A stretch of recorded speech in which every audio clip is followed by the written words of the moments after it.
We're live. Okay. Hello, hey Nick and brother, hey Nick and brother. Good evening. How everybody doing? Doing well. Doing well. How are you? Doing pretty good. It's good. Yeah, And the man of the hour, Mr. Nick Heyward himself. How you feeling, sir? I feel great. I feel great. Blessed. Y'all know what's so special about today? Y'all know today is a special day. Well, today is a special day because this is my 42nd birthday. And, and we're back filming Push Talk yet again. And on my birthday. It's been a minute. Many minutes. Yeah. Yeah. So why today? Why now? Like why we having this conversation on your birthday? Now the push talk. Like why right now? Okay. What is it with now? I'm a firm believer that we're in a time right now where African American men are definitely under the microscope, and we are a target with the pandemic, with everything that's happening outside of the pandemic. We need an outlet. We need to vent. We need to express ourselves, and Push Talk opens that dialogue. And I figured as we dive back into Push Talk, what better place to start than a Push Talk with my brothers talking about my brother's keeper. All right. Okay. Well, let's dive in with I am my brother's keeper. So in your book, The Push Talk, one of your affirmations was or is I am my brother's keeper. Can you go ahead? Do you have it available to just read exactly what it is for us? Well, of course. I have a copy of the Push Project. Tell the people how they can get that, just in case they want it for themselves. If they have not read the Push Talk, the book of affirmations, which I think is vital to our lives as we're pushing through the pandemic, it's available on Amazon, or you can reach out to me directly, nicholasnhayward@gmail.com, and I'll be happy to get an autographed copy over to you. I want to just say this right here is that this is important that a Black man wrote a book. And let me tell you why, not just for whomever, but in this time, in a time such as this, that a Black man should be able to reach another Black man, right? So now we can reach each other. Yes, anybody, Black, Greek, Hebrew, we don't care. We want everybody to read it and buy it, right? Correct. But for our Black men to receive certain things, they have to respect from which it came. And if they're not respecting or knowing, they're like, well, how you gonna tell me something? Well, probably because I'm a Black man too, and I've been through some things. You know what I'm saying? Because some people are just not relatable. And if they can't relate to you or to your story, then we don't care about what you have to say.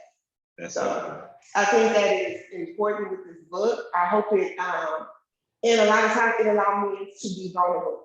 Even if they have to read it alone and be vulnerable, because most men, are taught not to be vulnerable. You don't cry. You don't cry in front of nobody.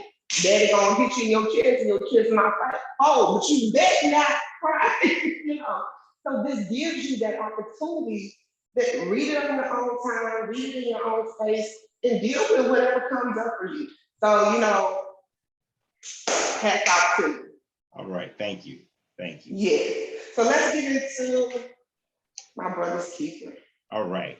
Affirmation number 9, I am my brother's keeper, dedicated to Deborah Wright. It reads as follows. In 2017, I found myself in Houston, Texas, single, depressed, and feeling worthless. I buried my grandmother earlier that year and moved to Houston for a new beginning and a new relationship possibilities. Just as quickly as I moved, I found myself regretting my decision. I tore my meniscus, was not working, but the bills were adding up quickly. I pretended to be okay on the outside, but internally I was at my breaking point. I prayed for God to send me a sign that he loved me. I needed to feel his presence right then because my mind told me the world would not miss my presence. I prayed harder than ever, but nothing happened. I felt just as lonely as I prayed as I did before. With a face filled with tears, I decided I should get in my closet and take all the pain medication from my knee and end it all. Before I could hop to my bathroom to get the pills, my phone rang.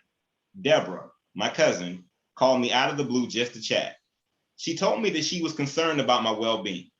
She reminded me of my accomplishments and shared with me how she has witnessed my life inspiring others. Most importantly, she told me that she loved me, mistakes and all. How did she know that that was exactly what I needed to hear right at that moment? She knew because you have true bonds with people, when you have true bonds with people, you will never carry your pain alone. I was looking for God to do the supernatural, but instead he sent his angel to me. Today, in the midst of your struggle, be comforted and know your help is coming. Be loved and love someone because I am my brother's keeper. Mm. Okay, just give us a moment with that. So, fellas, I don't want to assume because you are his brothers, I'm gonna ask first. Have both of you guys read the book? Yes. Yes, I've read the book, yes.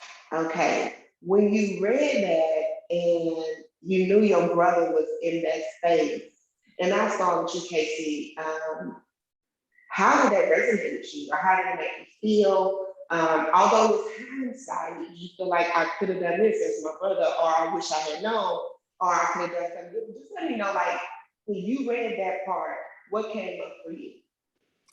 I experienced a lot of emotions when I read that part. Of course, I wish I knew he was feeling that way. I mean, that's the main thing. I just want Nick to know that I'm here if he ever needs me. He ever wants to talk or do anything, I'm here for him. But, just reading that and just knowing that he was going through that kind of pain, that kind of made me feel for him. But at the same time, we come from a strong family, and I'm happy that he was able to take that experience, turn it around, and use it as his strength, going forward. So having gone through that, I know he'll be much better going forward as a man and pretty soon as a husband. So Okay, Andre, what came up for you? Some of the same sentiments. I had the opportunity to live with Nick for a bit. So I feel like we got a chance to really bond. I know that as Nick mentioned coming in, there's a large age gap between all of us. Well, all of y'all and me. But the thing that I was thankful for, more often than not, we have coming from a big family, there's somebody nearby. And if it's not me, I'm glad that there was somebody that was there to pick him up. I like to think that,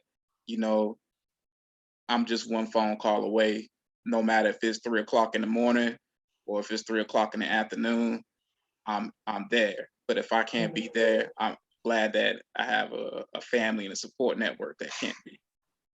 Okay. Well, let me ask you guys this. So after reading it, which was the book what came out a year ago? A year ago in April. A year ago in April. Okay, so almost a year and a half. So after reading that, at whatever point you do read it, what changed? Did anything change in your relationship where you decided internally, like, let me make sure I contact more, let me make sure I reach out, let me make sure I can keep in touch? Did anything shift in that space? I feel like we have made an effort to get together more, to reach out to each other, to check up on each other a little bit more. I can speak for myself. I'm the one that always has like a million side projects going, and I'm the one that sucks at picking up the phone. But I do see that we're making that effort, and I think we've been doing a pretty good job, in my opinion. Okay, that's what counts. Your opinion about you. Yes. and as for me, I kind of have some of the same sentiment. I mean, we've been, making an effort to reach out to each other more. Fortunately, we are going through the pandemic where a lot of the reaching out has to be virtual, but, just being able to have that technology to jump on a Zoom call, or even like the text threads that we have going on between me, Nick, and Andre, or even including our cousins as well, where we're able to keep in touch with each other a lot more. So that's a great thing. Okay, so Nick, now that you have written the book, they have read it. They have shared what came up for them in that. Is there any particular reason why you just did not, or even do you even know that you didn't feel led to reach out to either one of your brothers in a time such as that? It Or was, was you just in such a dark space that it wasn't a thought for you at the time? Or what have you? it was compounded things. Okay. I came from a belief that even when you fake it till you make it. And my dad never told me that. My mom never told me that. That's just something that I feel like I picked up in my professional life. Like, if you don't have it together, the appearance needs to be that you have it together. And we grew up in the same town, but we didn't like spend tons of time together. So I won't say a gap, but there was a difference. So Okay. I personally, and I'm learning to not speak for other people, speak for myself. I personally felt like I didn't do a good job being a brother. There's no manual that says this is how a brother. Oh, wait till you have a child. There ain't no manual for that neither, but go ahead. So, there's no manual that says this is how you be a brother. And the interesting thing is, technically, I'm the middle child between the two of them. And I always feel like when you're in the middle, the other two are always doing something that gets recognition.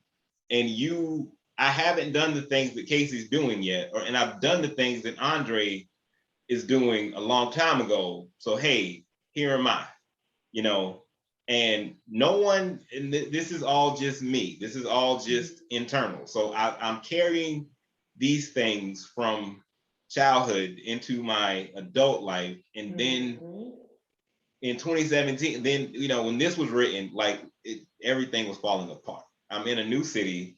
I knew like 3 people in Houston. I was burnt out with my career. I just buried my grandmother, who was like one of my best friends. I wasn't able to spend as much time with her in the end as I wanted to, because I would cancel trips to do things for work. The last visit we had was great, but it made me want more. Like, I realized how I was working so much and not being as involved with her and everything else. But the facade that I decided that I had to convey to everybody was that Nick is doing well, Nick is successful, Nick is holding it together, and Nick is making it work. And what I learned is, I didn't say it back then, but I've learned that transparency is so much better, because if I can tell you, the truth shall set you free. It will set you free. If I tell the story, you can't bind me to the story, because I already told it. I lived it. I told it. I gave all the details. So the shock value that you're trying to receive, I can just say they know. So it's no big deal. And so really what I was doing, I was adding unnecessary weight, because the resources that were present, I couldn't reach out to the resources because I was bound by the circumstances, but I was also bound by the emotion that I personally inflicted on myself. Okay, so what I just heard you say, and how that you painted this picture in your head, and because you painted this picture, you was willing to do whatever was necessary to keep the facade of the painted picture up, although you had the opportunity at any time to take the picture down. Yeah. So it was just all of that weight, all of that you have put up. Nobody else put that on you, right? But something was causing you to think that way, and we are as we think. But here's the one thing about thinking fake. It's too much work to be fake. Like, it's too much. And that is, I believe, where depression and slow vibrations and darkness can creep in, because we're in the middle of telling the untruth. There's so much light and liberty in the truth.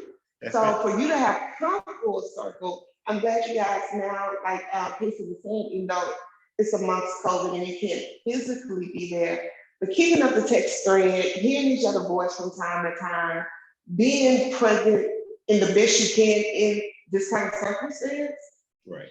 it's the best thing. So I totally get it. Okay, so Casey and Andre, you guys have had Nick as your brother, one for 32 years, one for 42 years too. Okay, I'm on. So now y'all grew up together. Nick done became a whole author. Now Nick, you know, he done went out and started a church. No, okay, no, I'm just kidding. He done went out and started a church, he ready to give him a first lady, you know, all the things. Okay, y'all just playing. But you know I had to get you, brother. Oh, I know. So now he is the founder minister of Prophesied Legacy Ministry. So as you guys have saw him grow and develop and evolve, what are your thoughts about where he is now and his vision and kind of like just seeing where he's going from where he comes from? What would you guys say as being his like real brothers? You know how we call people brothers all the time, but y'all like the real brothers. So what do y'all take? Well, first of all, I mean, it's very obvious that I'm very proud of Nick and where he is right now. You know, reading this book, The Push Project, you know, gives me an insight on the things that Nick was going through. And that just makes the man that he is today even more marvelous, in my opinion. You know, growing up, like he said, you know, we were kind of apart. I enjoyed when we got to high school, me and him were able to spend a lot more time with one another for the first time. We were able to see each other on a regular basis. So, you know, I felt like we became closer during the high school years. And, you know, he says that he kind of felt like that distance because me and Andre, we grew up in the same house. But, you know, me being the oldest brother, I kind of had like the same distance with Andre that Nick had with us because Andre, even though we grew up in the same house, I'm almost 11 years older than Andre. So, you know, I wanted to go out and, you know, I got my little brother right here. And, you know, being a teenager, you didn't necessarily want to be, you know, saddled down with your little brother. So even though, you know, we were all in different households, well, Nick was in a different household. For a while, I felt like I was closer to Nick just because of the age gap between me and Andre. But I'm glad that as we went along and got older, all of us, I feel like we've grown very close. And I'm proud of the relationship that we have as brothers. You know, I'm definitely proud of where Nick is today. And I think he has a very bright future. I'm very happy for him. And I just hope he keeps it up. I'm sure he will. Thank you. Yes, me too. I'm sure he will. Reading this, it gave me insight into a lot of those experiences that he went through. And it just all echoed strength to me. And Nick's willingness to talk about his story and his willingness to sit down and share and have those conversations and engage with others. Not only is that a sign of strength in and of itself, but that's also the type of strength that's a beacon for others that can shine and make an impact on their lives as well. And you guys can come in. What about him starting Prophesied Legacy? Like, did he share that with you guys first? Did y'all know when the rest of the world knew? Like, how was that for you guys? I think I found out about it when I was seeing all the social media posts where Nick was running like 100 miles a day. And I had no idea what was going on. I thought it was a midlife crisis or something at first. Oh, I mean, you know, I kind of found out about it through, you know, his social media posts and everything he had. You know, of course, with him running all the miles, like Andre said, 100 miles a day, him doing all that, you know, I'm very proud of him for doing that.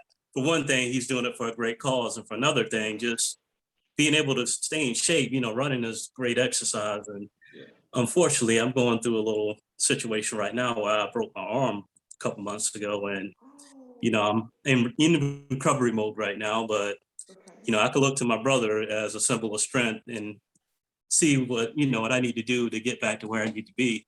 and just draw from what he went through. You know, Casey, you just brought up I'm trying to figure out how I ain't getting none of these running jeans. Andre. You know, some things is given to us, and some things you just gotta go work for it. We don't have like natural want to about it. But that's exactly where I was going with this. Is Casey brought up a point that to be 42, right, and to be able to run in that capacity, a lot of Black men at that age 40 is on medication already, right? They're on some kind of sugar medication, blood medication, heart medication, arthritis medication. So let's just dive into that right there, because a lot of our Black men, they're not runners, right? They by default is not raised to just go work out. It could be just, you know, they upbringing, they just don't want to, I don't know what it is. But to be on the other side of 40 and to be active as a Black male, it assures us as women that you guys will be here longer for your family, for your children, for whatever. So why is that important to you, Nick, and then you, Casey, with recovering, ready to get back out there? And Andre, y'all gonna have to just go pick him up and take him to the park with you guys, and and go from there. But like, Nick, why is that important to you? Because I knew, not since the time I have known you, but I have saw pictures where you know, of course, weigh more than what you weigh now, and was just really like unfit and unhealthy. What was the trigger to switch that over? Well, when buying clothes became a task because I could not find stuff on the shelves that fit, it was the first indication that I needed to try and get it together. I was about 330 pounds at my largest, and you don't realize what you can't do until you start losing weight and you realize how easy the tasks are. Bending over to tie your shoes, sleeping. And your belly be in the way? All in the way. Like in the way. You, and then you gotta put it up on a box or on a chair and then bend over try. You God, bend over. the belly. Get the belly out the way. Okay, go ahead. Yeah. Get the belly out. Me, whoever will listen at this in the future, get the belly out the way. And I ain't just talking about tying your shoes either. No, right. Okay. Right. Go on, brother. So that was the first indication. And you just start thinking about life and wanting longevity and to be there. And it became a habit. So at 330 pounds, I started working out. I couldn't do a lot. I would park at the farthest part of the parking lot at Walmart and walk in. I was in the hotel business. I took the stairs instead of the elevator. But once I got some mobility, I was working out twice a day. I go to the gym in the morning before work, and I would do like an hour and a half of cardio. I go back after work and I do an hour and a half of weight training twice a day, 5 days a week. And probably about 2012, I was in the best shape of, I'm still not even where I was then, but I was in the best shape of my life, mentally, everything. It was just really, really good. But now at the other side of 40, it's all about being here for family, being here. I feel as though God has a purpose for my life, but in order for me to honor and live out his purpose, I have to take care of the temple that he gave me so that I can have the endurance and the ability, not just to be in shape physically, but also mentally, so that I can do that which I'm called to do. So on this side of 40, prophesied legacy, right? Like you building a foundation, and it's gonna take physical leg work and the leg work and the mental. Yeah. So, and I do know exercise will help with the clarity of mind. And I feel like God talks to me the most when I'm out and I'm running. Like that's when I got some confirmation for Prophesied Legacy, confirmation, because Prophesied Legacy is our outreach ministry, but Cornerstone Church will be the church that comes in the future. But all of this came about while I'm out running, just in the street running. My time alone with God, and we, this is where I get it.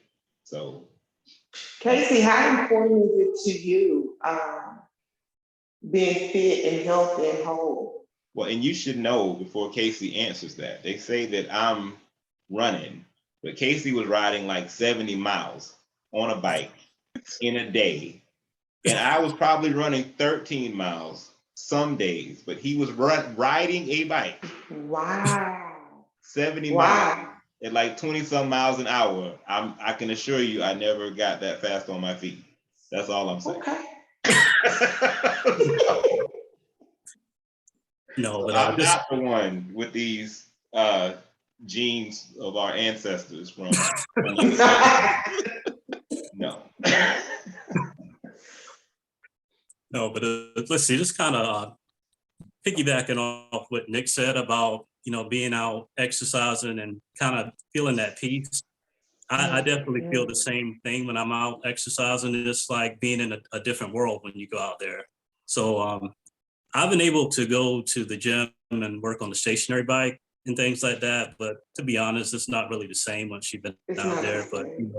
it's something to do, and hopefully I'll be able to go back outside soon. But I really started with fitness in my teen years. I ran track in high school and cross country, and kind of like what Nick said, you do kind of get like a good addiction. Like you when you don't do it, you feel like you're missing something. So I felt like once I got there, I had to maintain where I was. So I try to make sure that's a regular part of my life. And just being here for my family and just trying to be the best version of myself that I can be. Yeah. That's why I do it. Okay. So Andre, I know you said you're not a runner like me. I don't know if you ride like Casey. So where are you on this chart? Um, I prefer to ride my bike. Nothing close to what Casey does. I'm low double figures. On a good day, I might get 25 miles. You're good in one day. That's good. That's great. I mean, It's you not keep hey, that at that it's 25 not Tour will de be France. Nothing. 50. You I'm in know sleeves. that's better than zero on any day. Yeah. But fitness is something that's really important for me. Kind of a similar story to Nick. 2 years ago, I ended up at a department store. The lady, I'm like, nothing's fitting. I'm go to the lady. I'm like, what's wrong with y'all cut? She's like, oh no, here, baby, here's a 3X. And I was like, So, that ain't for me.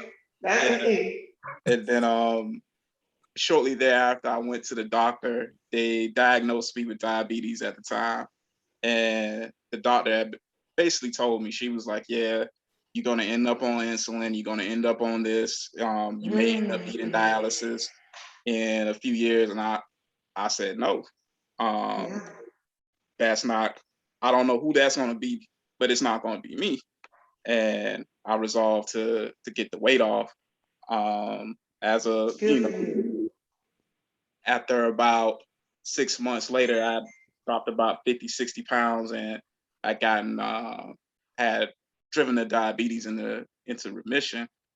So being fit is all about family. For me, I have a young son, and I want to be sure that I can be here as long as I can, not only for him, but also for Casey and for Nick as well as the rest of our family.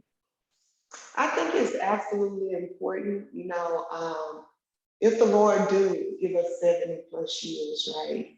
And we here, wouldn't it be great and grand to be able to be mobile and be alert and be assured of who you are and able to take care of yourself? My mom is 72 years old and she still is very aware. She drives herself, she reads, she studies. Like I'm like, if you're going to be here, like that's the way to be here. She don't have any sickness in her body.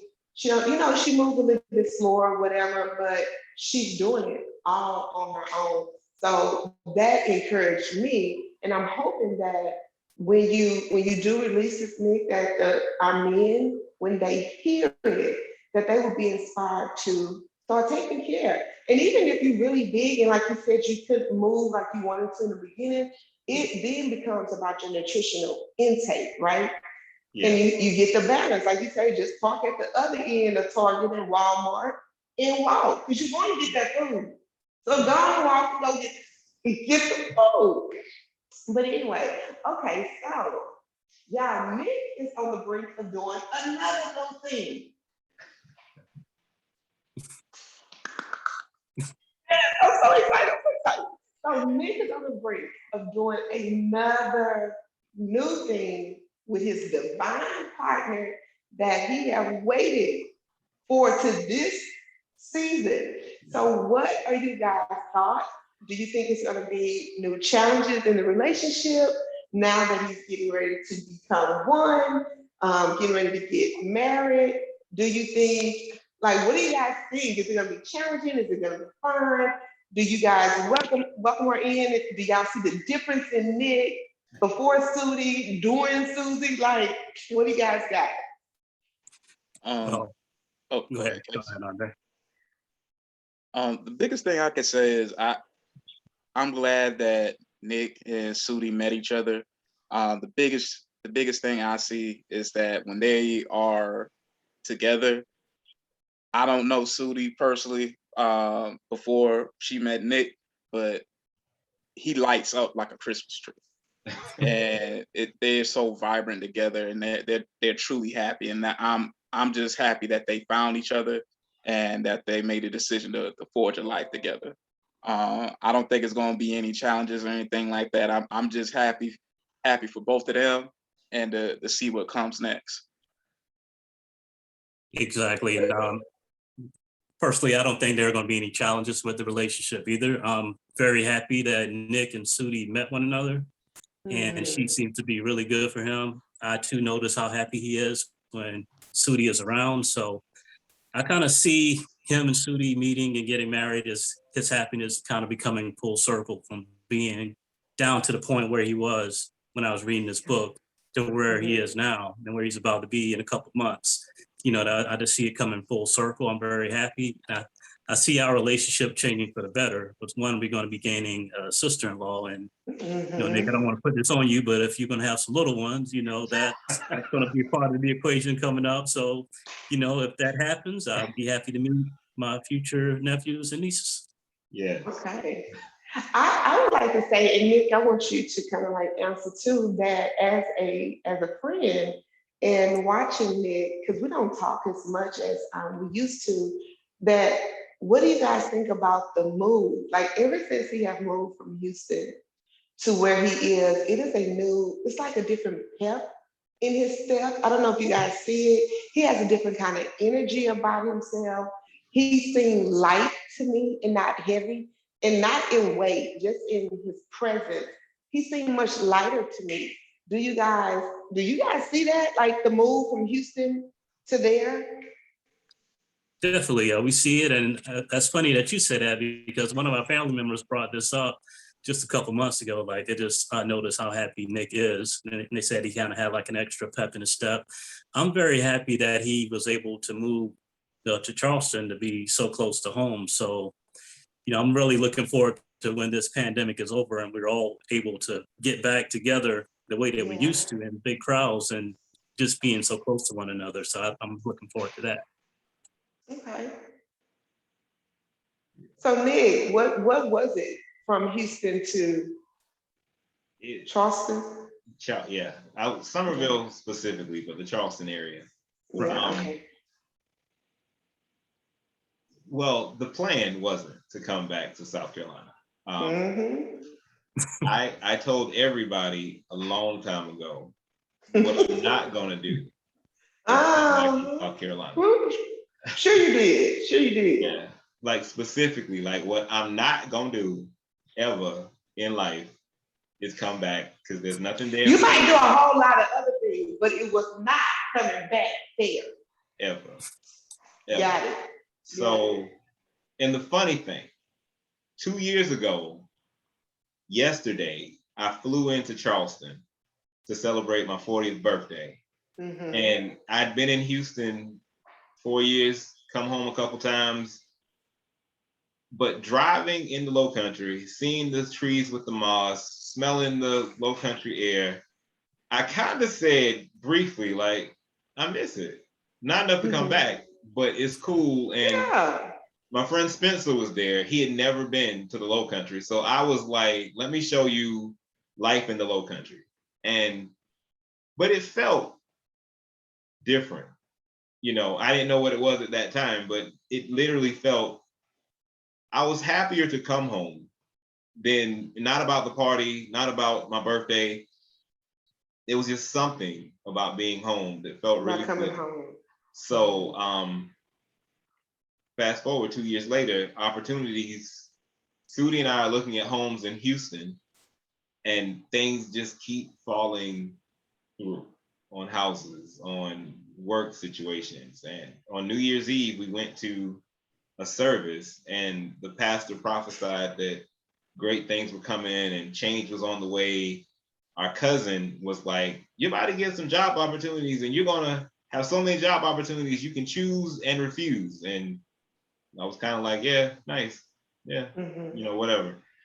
But it just came together. I had a dream about having a church in Charleston, and I said, oh, yeah, God got the location wrong, so we good. So a ministry's coming in Houston. God got it wrong. Yeah. God got it wrong. Well, maybe God didn't get it wrong, but my interpretation of what he was saying, I didn't quite understand, because it couldn't have been, why would it be Charleston? Like, no. Yeah. And surely not, because you said never you weren't going back. But coming back. Like, I had made mental plans of how I could convince my mom to move to Houston when she was too old to be there by herself, and I could make it work because I wasn't coming back. And in a span of 2 weeks, I ate all my words. Job opportunity came, secured a job, found a place. In 3 weeks, packed up and left Houston. Yeah. Well, let me offer something to you. You didn't go back. Okay, so let's like just sit with that, right? You did not go back to Charleston, and you definitely didn't go back as you knew it, because by the time you developed in Houston, went through everything you had to go through in Houston alone, where it was just you and God. Yeah. Then you this book come out of you from all those experiences that you only could have had the insight was coming to Houston. Yeah. That was all divinely orchestrated by our Father, who you told he got it wrong. Yeah. Anyway, so is it possible that what you wasn't coming back to was the old Nick? Right. Because it clearly went Charleston or South Carolina. That wasn't it. But you had to leave to go get developed, to become, so you can come back righteously, right, whole, and ready. So, you know, like, make your words work for you. But you back there, boo. I'm back. I'm excited to be back. You back there. And it looks good on you. Like, it looks so, you just look different now than you did when you was in music. Now, of course, when you first met me, you know, and the way we cut up together. But then, like the last year, right before you left, it was a shift in you. And I can't really just put my finger on it, but it was a shift. And then once you left at the top of the year, it was another shift where you just seemed so much lighter, so much more joy. You was very present in your body, and like all the good things was happening. I tell everyone, your destiny always crosses paths with your dilemma. And you have to be in the place where you're elevated enough and mature enough to realize that junction. And then you have to have enough faith to move on it. Because logically, I'm a logical person and I need to have a plan. Whenever we get together, like, we just can't get together. Like, there has to be structure and a plan. That's just who I am. And this move took me out of all of that, because it wasn't my plan. It wasn't how I saw it happening. And logically on paper, it never made sense. So But yes, you're right. I returned to South Carolina, but I returned with a perception that I never had before. In 2018, I got the opportunity to come back and preach at our home church, where we all grew up, our grandparents' church.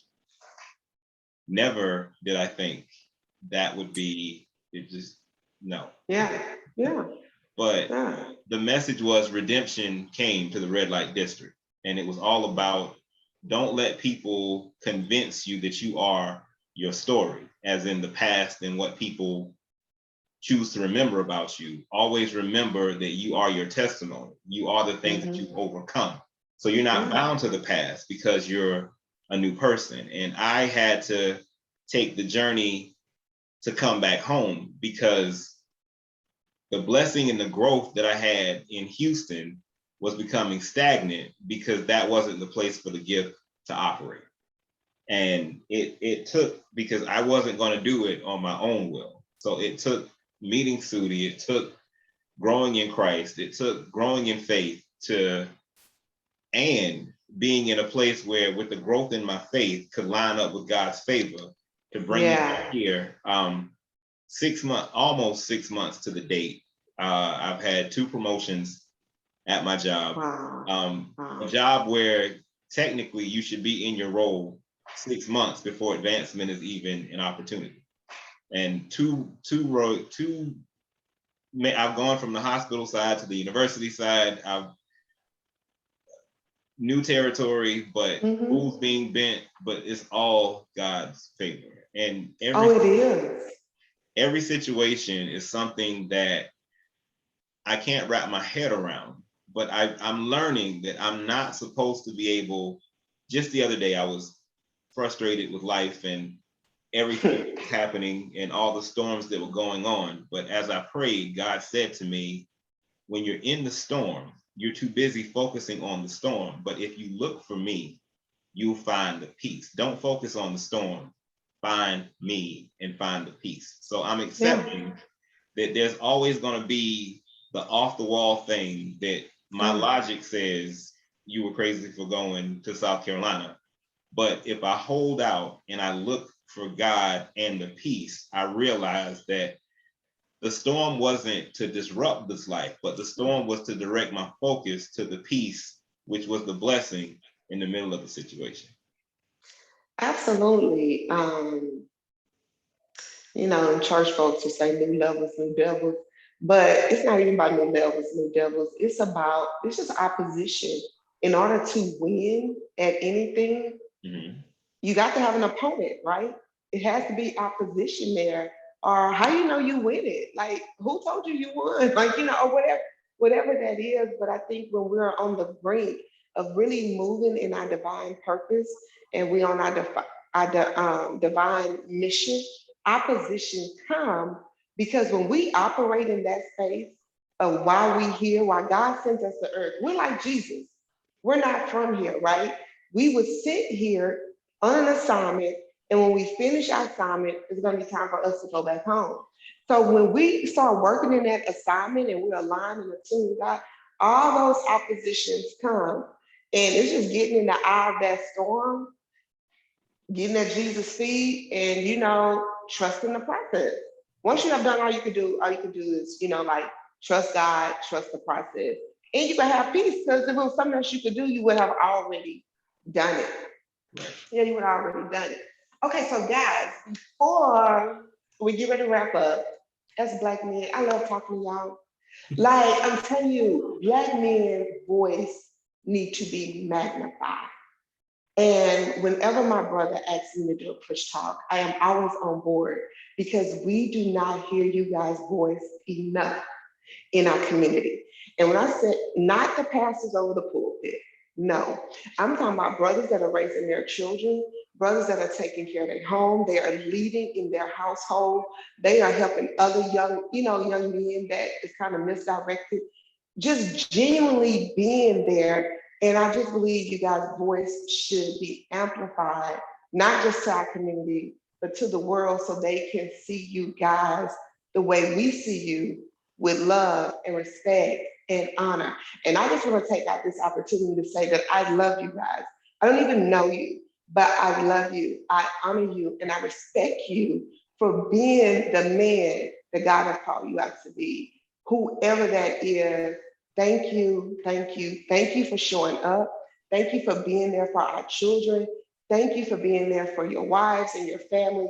I just want to say thank you on behalf of the community. Okay, because I get emotional about that. Okay, so with all the situations with Black men are facing in the world, how important is it that the bond of brotherhood, that you guys stay cohesive and you guys just stay together and build each other up, because so many people amongst us is tearing us down that we can't afford to tear each other down. So we're facing a whole lot.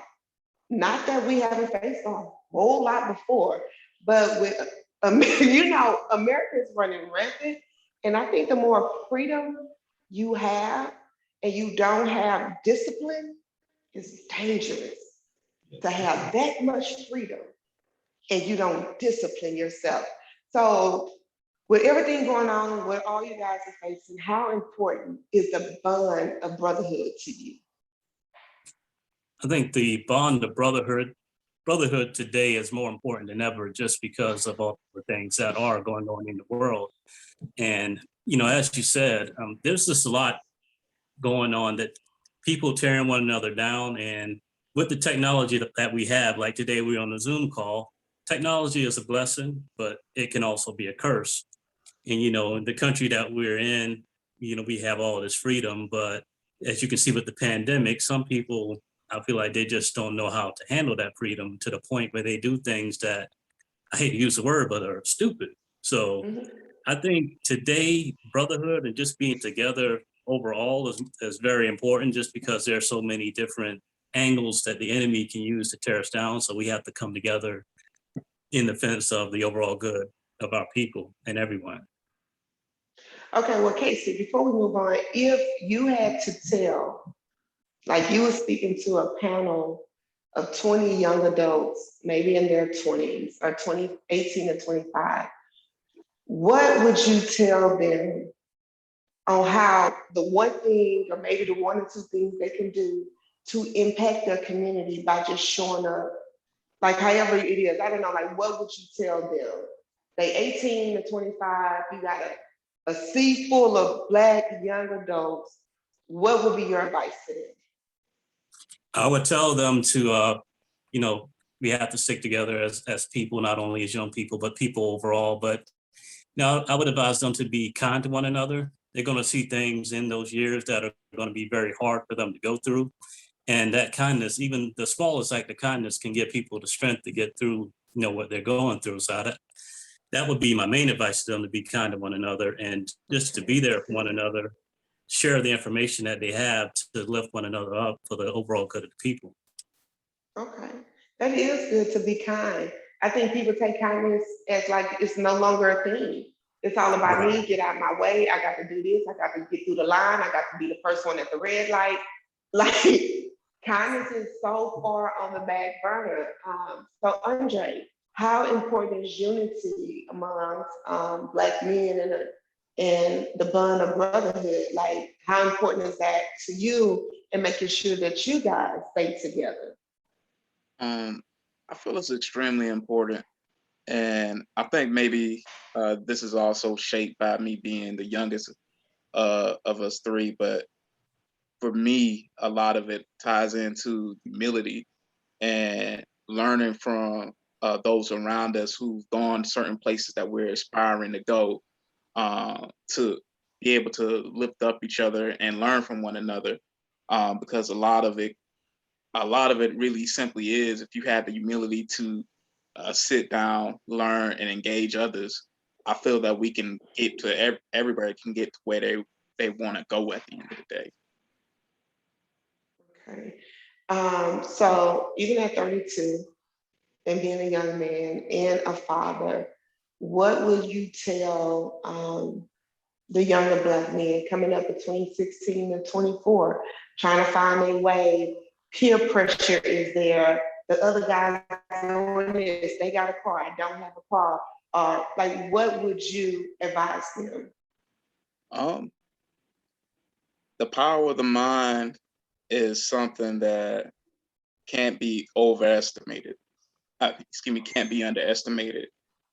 There isn't anything that we truly can't do.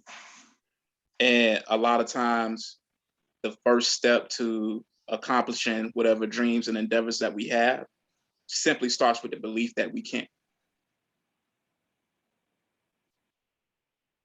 Got it. So, I don't know. Okay, were you done? Okay, there you go. Okay, no, I was just making sure. I think it was my Wi-Fi messing up.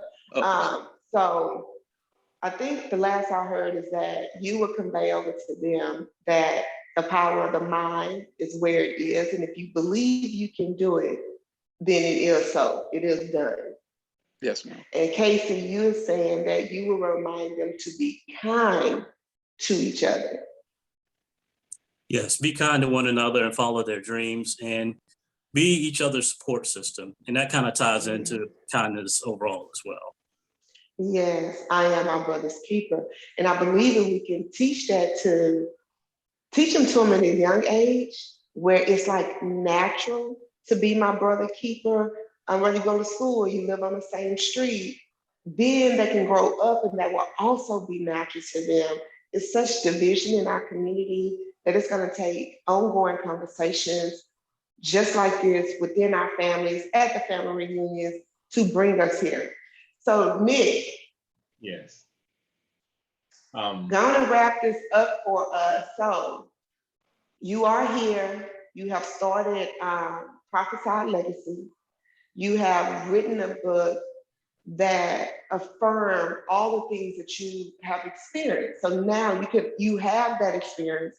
You have came up with affirmation to affirm you through it. So if residues from any of that show up again, you have the word and you have your own I am statement. And so with all that being said, and you have your brothers and you have other brothers, like, that's not you, like you got brothers here in Houston, you got brothers, and you got brothers to come that you haven't crossed paths with. Right. So how important is that to you that in your position, even as Prophesied Legacy, as the minister there, how important is it to you to make sure you convey over to the men that you interact with the bond of brotherhood? It's top priority because everyone needs someone to lean on, but the important thing to remember is you have to be able to trust them enough to be transparent and totally truthful with them, because I went through things where I convinced myself I was all alone, but here's a perfect example of two people that were family and that were willing to be there if they had only known. So your mind puts you in places and puts you in bondage that's non-existent because the enemy and the adversary knows the greatness that's within you.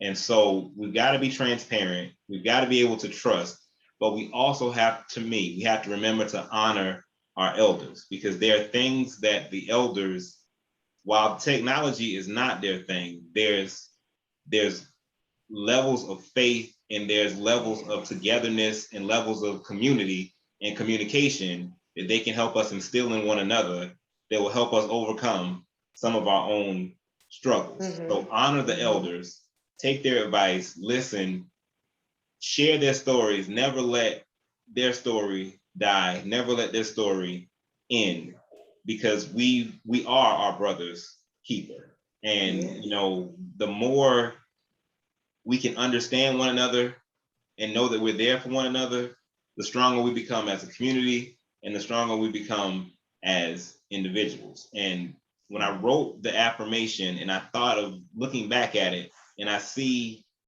the place that I was, and just to know that I did a disservice to myself by not just saying, hey, I don't have it all together and I need y'all, and letting go of the idea that I was a terrible brother and accepting the fact that our situations is our situation, and we can't change that. But what we can do is build together and grow together and be, I feel now in the past 12 months, we're closer than we've ever been. We share more than we've ever shared, and we're indestructible now, you know, and Good. we've done in 12 months what we haven't done in 42 years. And it's a beautiful thing. And Yes, it is. yeah.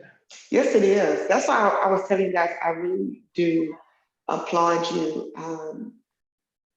I don't know what it is. I can't call it right now, but our families is under attack. You know, the sisters are talking to sisters. Oh, I don't like that cousin. Oh, she gonna be there? Oh, I'm not going. My grandmother, if she was in that grave, would roll over. But she ain't in there, but if she was, she would roll over. But here's what I know to be true.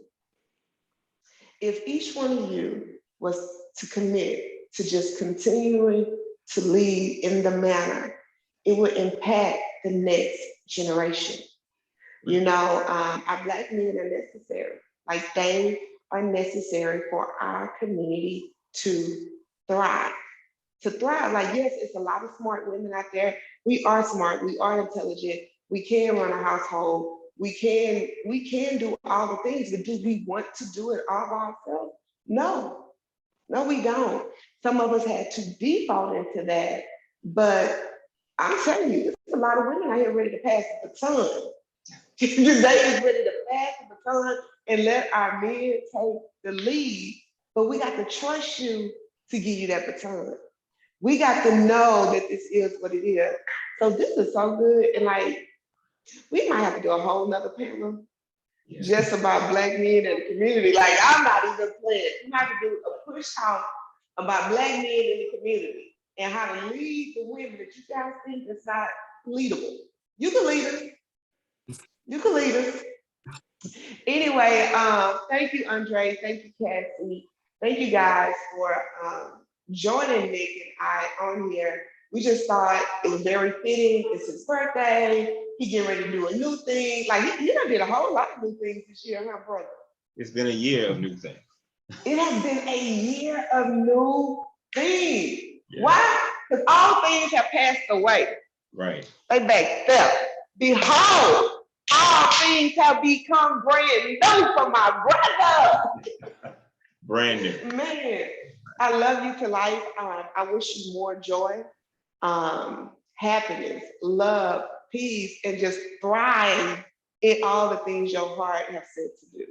Thank you. So again, thank everybody for joining us. This is Push Talk with, what is it, Nick?